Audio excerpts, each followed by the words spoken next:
Привет, друзья! Вот и прошел первый год пребывания у меня дрона Hapsan Zino 2+.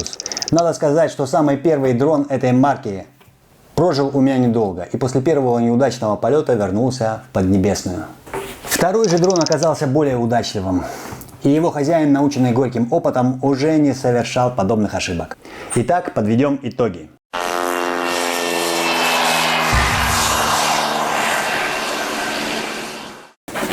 Это, кстати, был один из первых роликов на канале, с которого, собственно, он и начался. Что случилось с первым дроном, вы можете посмотреть по ссылке в подсказке. Пользуясь случаем, хочу поздравить вас с наступившим Новым годом и пожелать вам ярких, запоминающихся путешествий и увлекательных приключений. А теперь поехали! Начнем с надежности. За год эксплуатации дрон показал себя надежным и неприхотливым.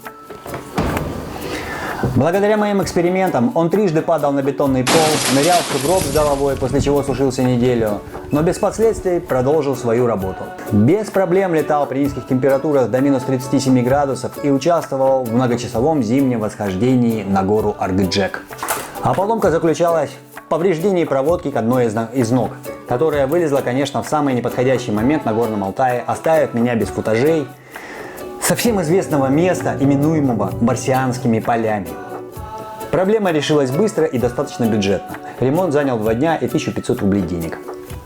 Можно было заморочиться и самому, но летом времени на это совершенно не было. Подробнее можно посмотреть в ролике «Зина возвращается в строй после ремонта». Ссылка в подсказке сверху. Теперь управляемость. Управляемость у этого дрона вполне адекватная, но для крутых съемок с плавными проводками надо приноровиться. И не хватает экспоненциальных настроек движения с плавным ускорением-замедлением. Но для такой бюджетной модели это простительно. Отсутствие датчиков. Датчики приближения к препятствиям – это очень полезная вещь. Особенно если вы отправляете дрон для съемки куда-то далеко, где визуально контролировать его нет возможности. Так вот, в этом дроне их нет. И на это надо делать соответствующие поправки.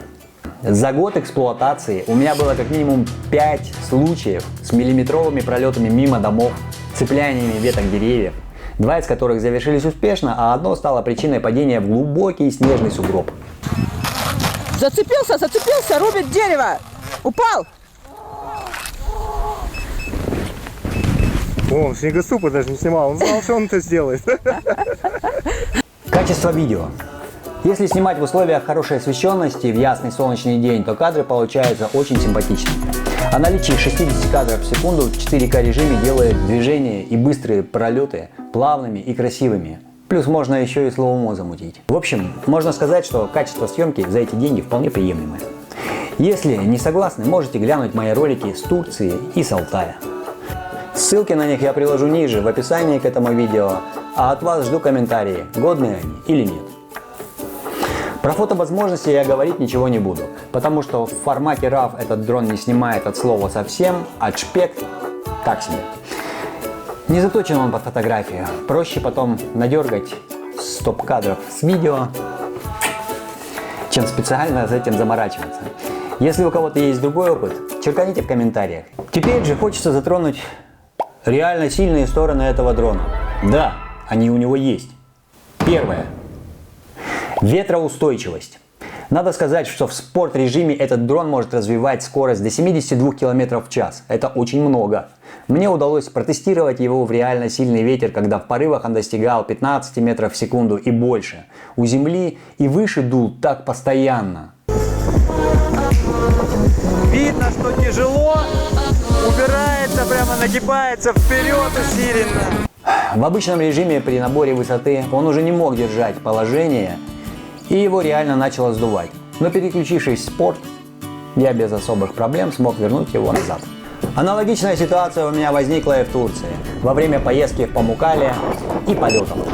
По этому показателю у Зины твердая 5. Дальность. Этот дрон реально может летать далеко. В ролике «Битва дальнолетов» в противостоянии с новым дорогим дроном Autel Evo 2 Pro я показал его возможности. И надо сказать, из этой битвы он вышел победителем. Участники нашего батла Hapsan Zino 2+, и Autel EVO 2 Pro. У меня получилось пролететь 8,5 километров. Почти. И вернулся назад он с 3% заряда батареи. Правда, в городских условиях дальность у него значительно снижается из-за низкой помехозащищенности. Летая на нем на пляже в Алании, потери связи начинались уже с километра. И на 1,5 из-за полной потери картинки пришлось возвращать его назад. Высота.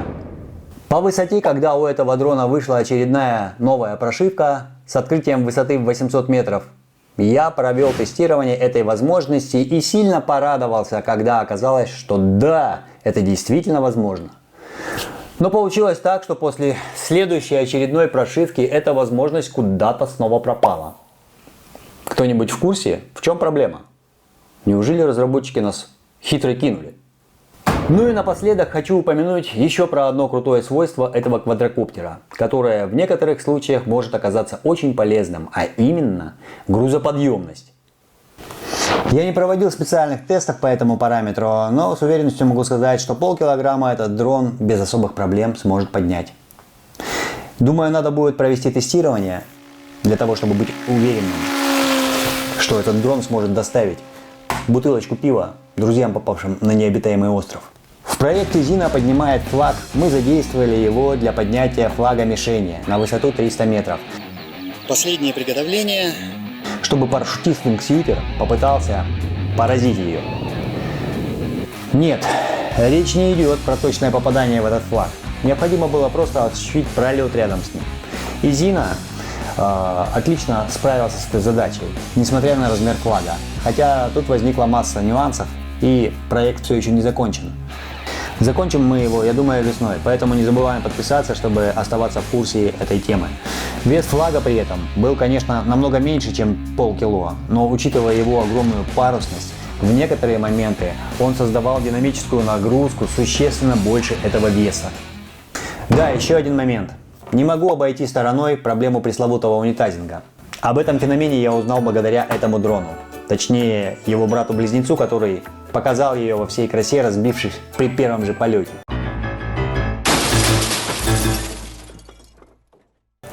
За время эксплуатации второго экземпляра я сталкивался с этой проблемой дважды, но, как говорится, предупрежден, значит вооружен.